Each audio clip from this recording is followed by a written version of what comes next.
This hour, and the warning from the UK's CCTV chief that the UK is sleepwalking into a surveillance state. Well, I'm now joined by Steve Jolly of the No to CCTV campaign. So, Steve, here is the CCTV Commissioner himself saying there are too many cameras, so you must be happy with his observations? Well, the reporting of this story has been quite confused, and the message that he's putting out is also quite confusing. One of the things he's said is that there are too many cameras in Britain and we should get rid of some of them, but what he's really talking about is getting rid of the old ones, the old useless ones, and upgrading them to high-definition internet protocol cameras that are linked to the web.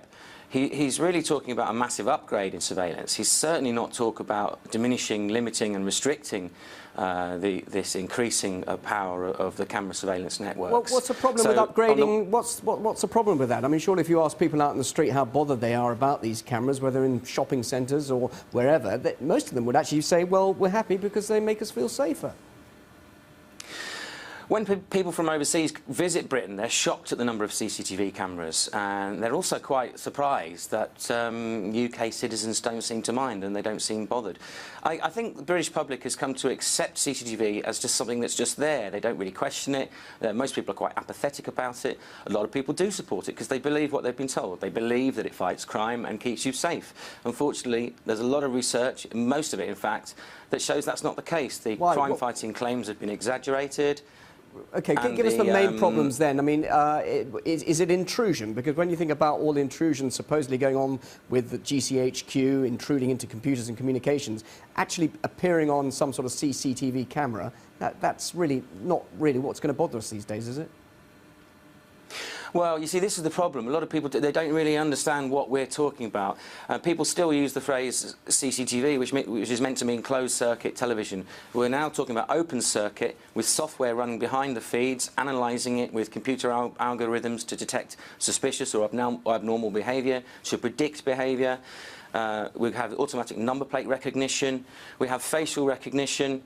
All this stuff is coming in, and it's a part of the digital revolution that Theresa May described a couple of years ago. Basically, we're on the cusp of a massive upgrade. CCTV is about to become quite scary, and people don't realise the capability. There is something they should fear, and that is a fundamental threat, not just to our privacy, but to our fundamental freedoms. If you are constantly tracked and monitored, if everything you do has got to be recorded, I don't think you can really say that you live in a free society. But really, Stephen, I mean, just, you and I, one of hundreds in a shopping centre, would we really be worried about being analysed and scrutinised? Because surely 99.9% of the people actually appear on a CCTV camera are of absolute no interest to anybody. Well, that's an assumption. I mean, you know, you're assuming that camera systems, the people that write the algorithms, the software, the people that are monitoring them, people that are responding to alerts are only interested in bad guys. But increasingly we see the British police turning into a sort of intelligence agency, what they call intelligence-led policing. So isn't that intelligence safe, though? Yeah, all that information, though, I mean, is it not safe because it is with the authorities? Can we not trust them? It places far too great a burden of trust. You know, this awesome power of this next generation CCTV Uber network that we're going to see coming up gives more power than a good man should want and a bad man should have. And if we trust the authorities to have this sort of power and this depth of knowledge and scrutiny of our lives, then I think we're naive and foolish, and we really need to consider, will our children be living in a free society? And I think the answer is no, unless this is stopped and rolled back. And will that likely happen, do you think, stopped and rolled back? That's what your campaign is calling for. Just briefly, what sort of success do you think you could have here?